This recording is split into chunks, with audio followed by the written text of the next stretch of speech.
모의고사를 풀 때 푸는 요령들이 있는데 무작정 푼다기보다 답이 아니 문제가 요구하는 답만 찾으면 되는 것인데 그거를 설명해 주는 책도 있지만 그렇지 않은 경우가 많아서 이렇게 먼저 하겠습니다. 먼저 이제 주제 찾기는 이제 모의고사 페이지에서 어디에 해당되는 부분이냐면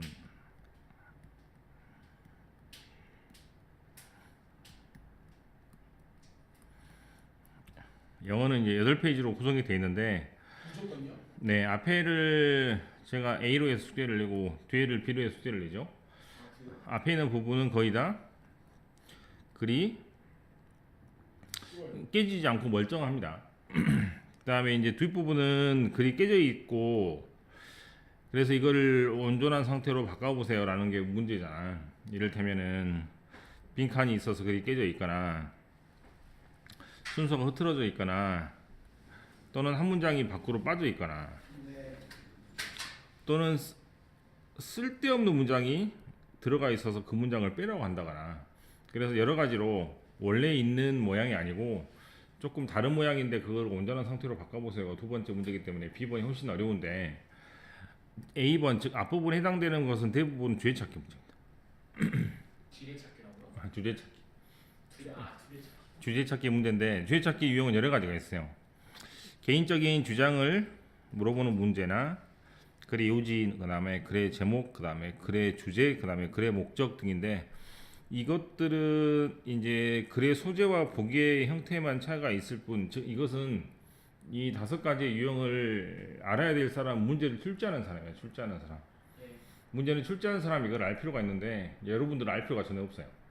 그래도 궁금하니 한번 봐보면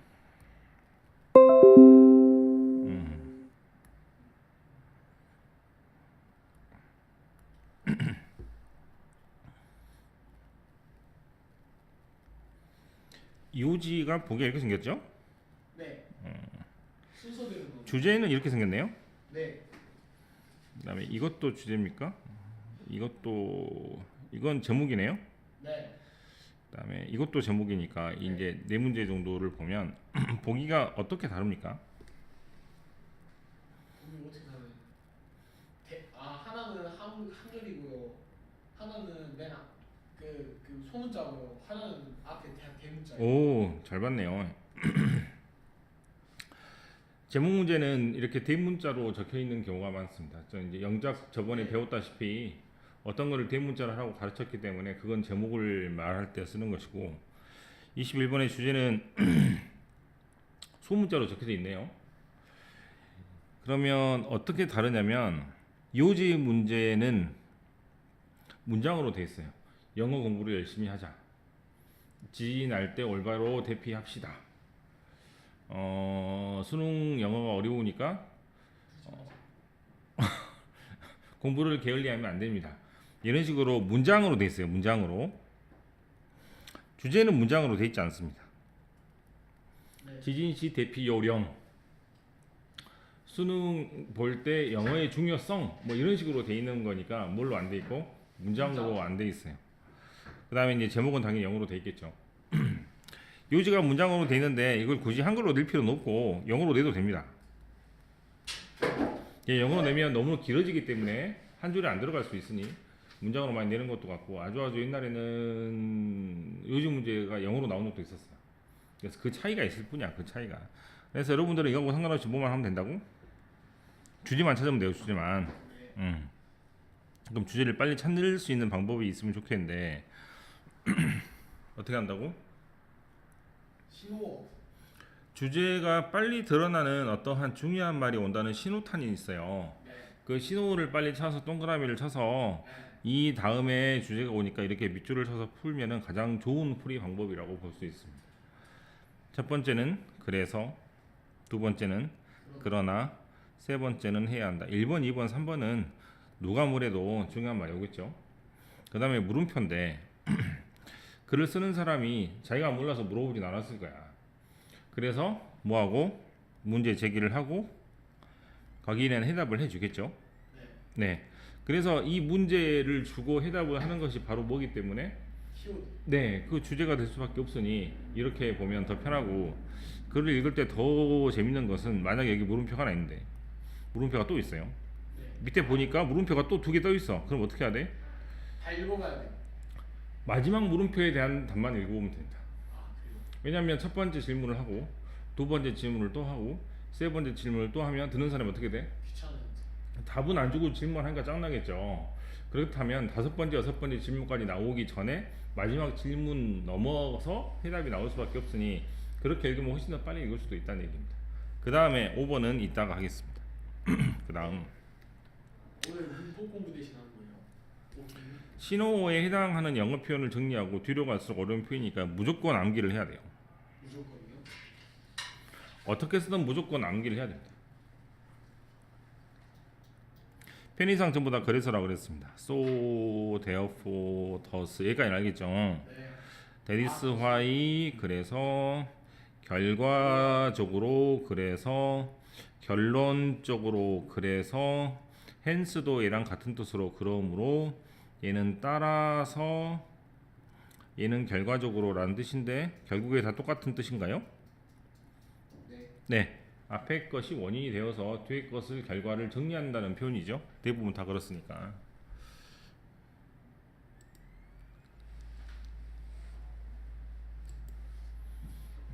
그러나 역시 암기를 해야 됩니다. But, 하지만 however, unfortunately 불행하게도 instead 대신에 아직 아니지. yet이란 말과 still이란 말을 이렇게 억지로 대문자로 적은 이유는 문장 맨 앞에 올 때 yet은 그러나 하지만 still은 뭐뭐 그럼에도 불구하고 라는 뜻입니다. 그래서 yet이 문장 맨 앞에 나올 때는 무조건 그러나라고 해석하시면 돼요. 이 모양 그대로 외우면 되고 레도도 문장 맨 앞에 올 때니까 이렇게 대문자로 고치면 좋을 것 같은데 오히려라는 뜻입니다. 그러면 반대말이 나오겠죠? nonetheless는 그럼에도 불구하고입니다. in fact는 좀 재밌는 단어인데 in fact는 사실이란 뜻이에요. 사실이란 말은 결국 무슨 말? 비슷한 말이 나올 수도 있고 반대. 그렇죠. 반대가 나올 수도 있죠. 사실 너 좋아했어. 사실 너 싫어했어. 둘 다 올 수 있습니다. 그래서 in fact란 말은 둘 다 올 수 있고 해야 한다. 뭐 이런 것들 특히 뭐 기억하세요 이렇게 나오면 대부분 뒤에 중요한 말이 올 수밖에 없겠죠.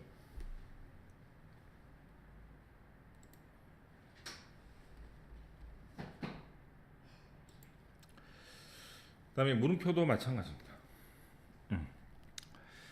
특히 그러나 해당되는 단어들은 잘 기억해 두시고 글의 내용을 예측하며 읽을 수 있는 좋은 단서가 될 수 있다는 것은 그러나가 나오는 순간 어떻게 앞문장과 뒤에 반대되는 내용이 나오니까 빨리 예측해서 읽어 내려갈 수가 있다는 거니까 이런 단어 나오면 무조건 외워야 돼요. 무조건.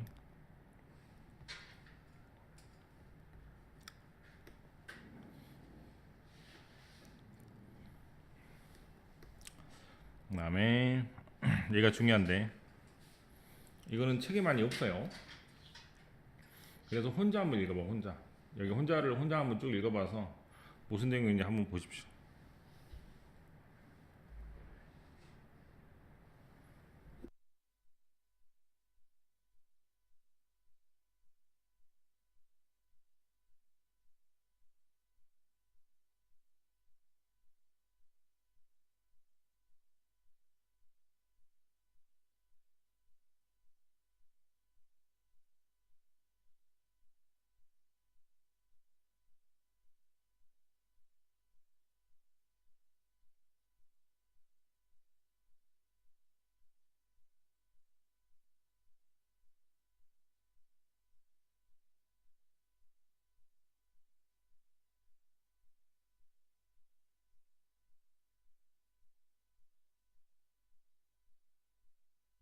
자, 대강 읽어봤습니까?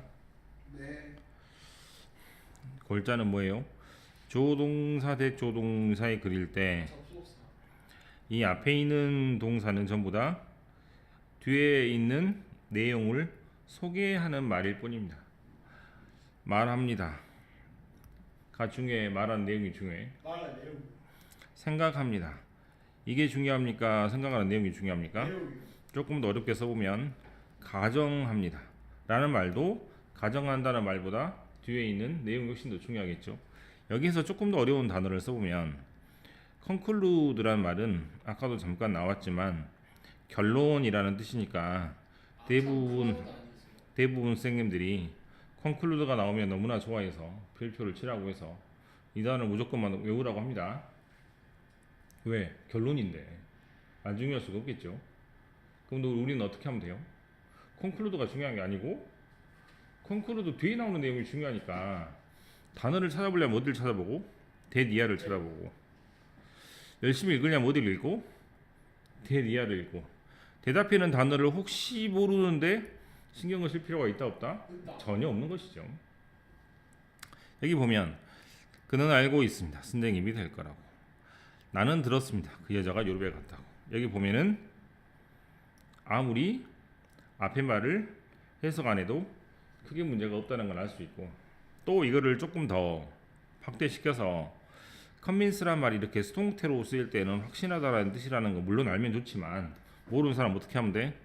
그 사람은 여자가 영리하다고 뭐뭐 했습니다 라고 해도 전혀 문제가 없는 것이죠.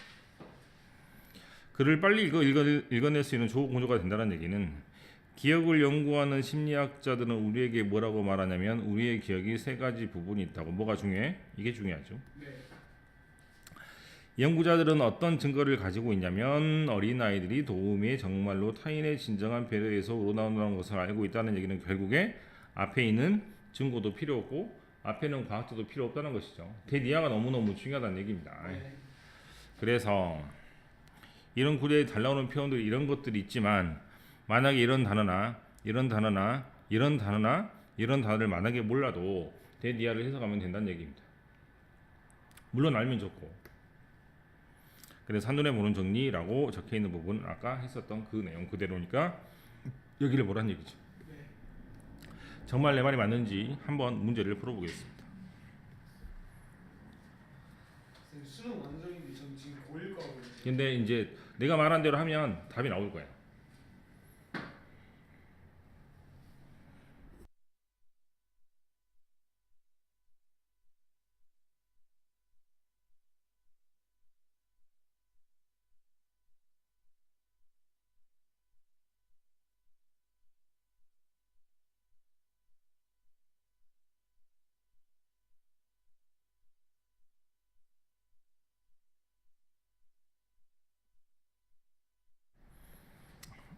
배설을 적어놨는데 이제 우리 책에 대시 4번 나오거든요. 네.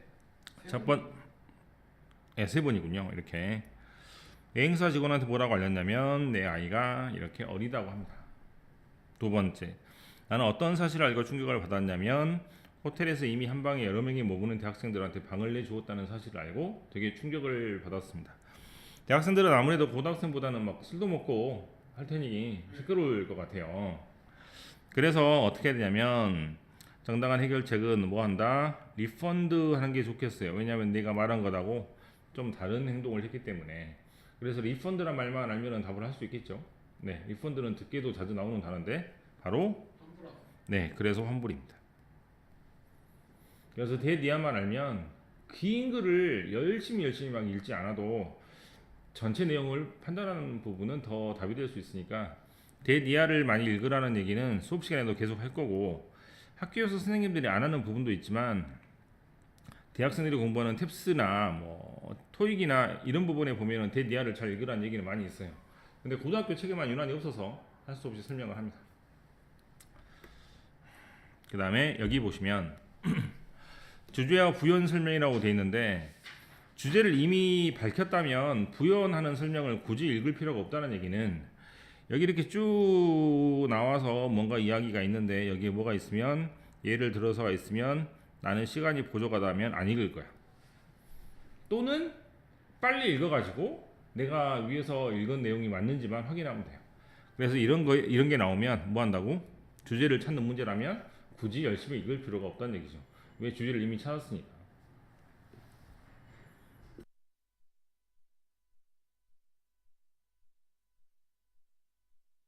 빨리 하네. 그 다음 오답을 피하는 방법.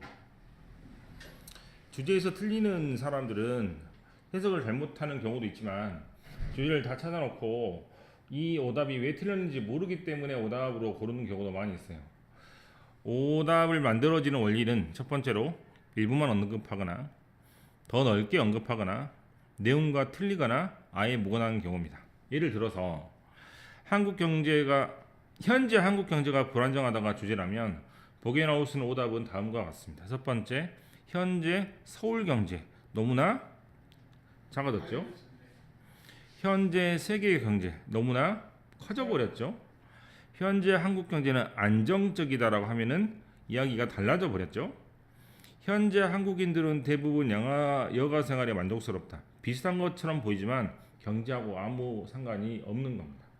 그래서 어려운 책에 보면 이것이 왜 틀렸는지를 밝혀보세요라고 해서 이 네 가지 중에 하나로 실제로 뭐하게 적어서 이게 왜 틀렸는지를 밝히라고 하지만 고등학생들은 이게 너무나 무리이기 때문에 저렇게 기호로 표시를 해도 되니까 얼마든지 더 크다, 더 작다, 아니면 뭐가 틀렸다 이런 부분을 정확하게 밝히면 뭐 할 수 있겠다?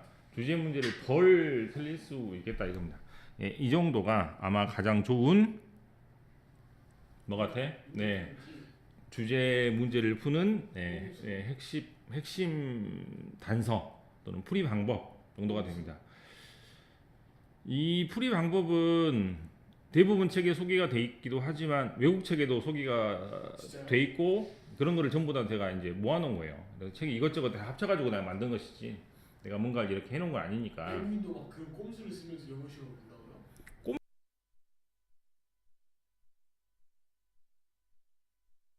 그래서 토플 책에 보면 이렇게 적혀 있어요. 토플 책에는 답을 1, 2, 3, 4에서 고르지 말고 1번은 왜 틀리고 2번은 왜 틀리고 옆에 적게 돼 있어요. 아 진짜요? 네, 그래서 그렇게 이제 연습을 해야 덜 틀릴 수 있으니까.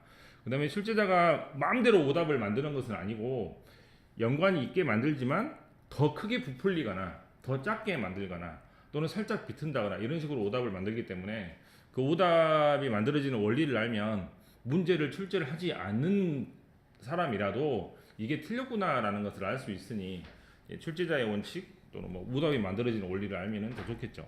네, 이런 부분은 많은 책에서도 소개가 되어 있습니다. 그래서 그냥 이제 선생님 입장에서 그냥 해석해 답 나오잖아 이렇게 하면은 안 될 것 같으니 뭐 이렇게 정도 해갖고 주제 문제를 푸는 방법을 설명을 했으니까 이제 가장 중요한 거는 이제 that 이하에서 중요한 게 나온다. 이거 첫 번째였고, 그죠? 네. 두 번째는 어떤 단어를 암기를 해야 된다? 신호, 그렇죠. 그래서 그러나 정도를 계속해서 암기를 하고 있으면 굉장히 뒤에서 이득을 볼 때가 되게 많을 겁니다. 그래서 헨스 같은 거 나중에 나오는데 고2 때부터 고3 때부터 나오는데 이런 단어 몰라가지고 답을 놓치는 경우도 되게 많겠죠. 네. 네, 그래서 이런 부분을 잘 기억을 하고 이제 암기를 하라는 부분은 무조건 암기를 하면 될 것 같아요. 네. 우선은 여기 한번 끝 내고